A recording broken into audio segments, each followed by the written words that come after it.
इस यात्रा में एक चीज रियलाइज हुई कि ये सबसे बड़ी गलत फहमी है हम इंसानों को कि हम मालिक हैं, और खास तौर से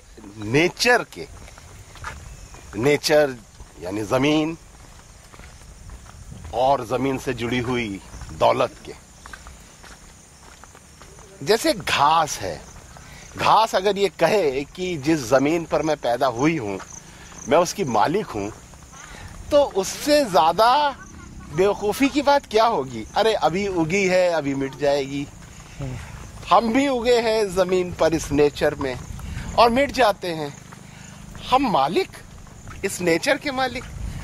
और मुझे लगता है कि दुनिया में सबसे पहला वायलेंट आदमी वो था जिसने इस नेचर पर, इस जमीन पर मिल्कियत जमाई और अपने जरूरत से ज्यादा की जमीन को घेरा होगा।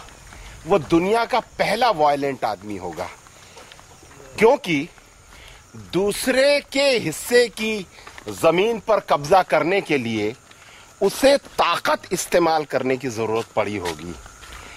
शुरू में शायद वो ताकत उसकी शरीर की ताकत होगी, बाद में उसने शायद हथियारों की ताकत इस्तेमाल करी होगी, और उसके बाद फिर शायद उसको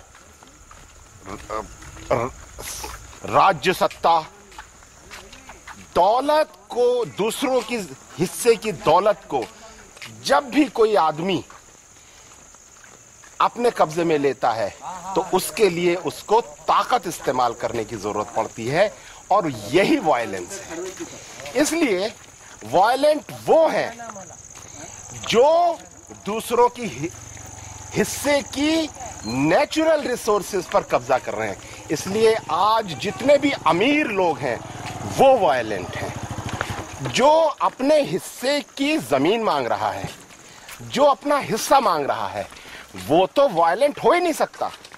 वो तो न्याय, उसकी बात तो न्याय की है। और मैं वायलेंस शब्द को भी डिफाइन करने की इस समय मेरे दिमाग में चल रहा है कि वायलेंस इज व्हाट? वायलेंस है वायलेशन। किस चीज का वायलेशन? नेचर के नियम का वायलेशन।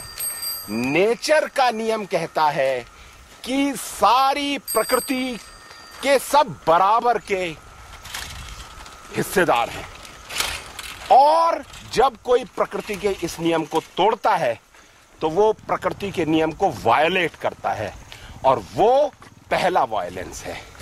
इसलिए जिन लोगों ने ज्यादा पर कब्जा कर लिया है वो वायलेंस के जन्मदाता हैं।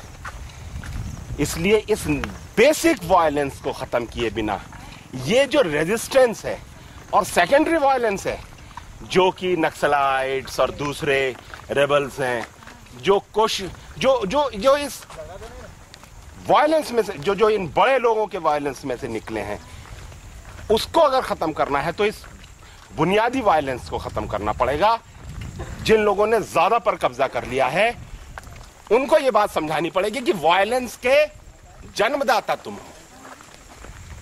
तो अभी इस यात्रा में यह रियलाइज हो रहा है कि असली वायलेंट तो ये लोग हैं जिन्हें हम पैसे वाला कहते हैं, सेठ कहते हैं, और जिनके लिए, जिनकी दौलत की रक्षा के लिए पूरा स्टेट अपरेटस, पूरा कॉन्स्टिट्यूशन जिनके लिए लिख दिया गया है कि हम आपकी प्रॉपर्टी की रक्षा करेंगे। प्राइवेट प्रॉपर्टी नाम की कोई चीज नेचर में हो ही नहीं सकती।